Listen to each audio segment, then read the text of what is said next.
Expired cans of salmon fish from decades ago reveal a big surprise.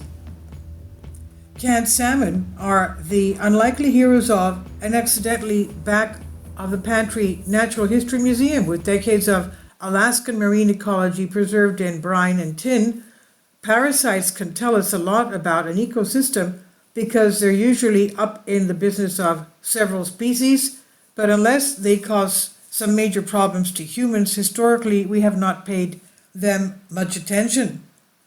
That's a problem for parasite ecologists like Natalie Mastick and Chelsea Wood from the University of Washington, who had been searching for a way to retroactively track the effects parasite had on Pacific Northwestern marine mammals. So when Wood got a call from Seattle Seafood Products Association asking if she had been interested in taking boxes of dusty old expired cans of salmon dating back to the 1970s off their hands, her answer was unequivocally yes. The cans had been set aside for decades as part of the association's quality control process, but in the hands of the ecologists they became an archive of excellently preserved specimens, not of salmon but of worms. And while the idea of worms in your canned fish is a bit stomach churning, these roughly 0.4 inch to 1 centimeter long marine parasites called anisakkids are harmless to humans when killed during the canning process. Wood says everyone assumes that worms in your salmon is a sign that things have gone awry, but the anisakkid life cycle integrates many components of the food web. I see their presence as a signal that the fish on your plate came from a healthy ecosystem, she said. Anisakkids enter the food web when they are eaten by krill, which in turn are eaten by bigger species. This is how they end up in the salmon, and eventually the intestines of the marine mammals, where the worms complete their life cycle by reproducing. Their eggs are excreted into the ocean by the mammal, and the cycle begins yet again. If the host is not present, marine mammals, for example, anisakkids cannot complete their life cycle and their numbers will drop, says Wood, the paper's senior author.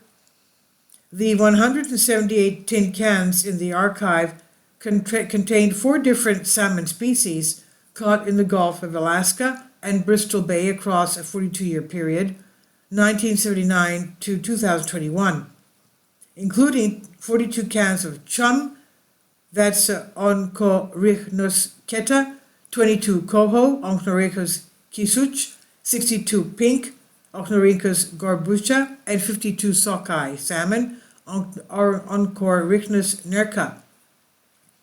Although the techniques used to preserve the salmon do not, thankfully, keep the worms in pristine condition, the researchers were able to dissect the fillets of salmon and calculate the number of worms per gram of salmon.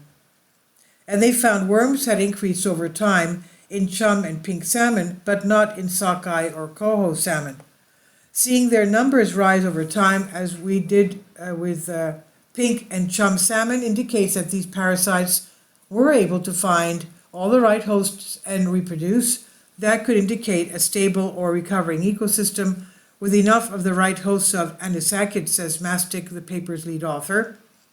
But it's harder to explain the stable levels of worms in coho and sockeye, especially since the canning process made it difficult to identify the specific species of anisakkid. Although we are confident that our identification to the family level we could not identify the anisakkids we detected in the species level, the authors write.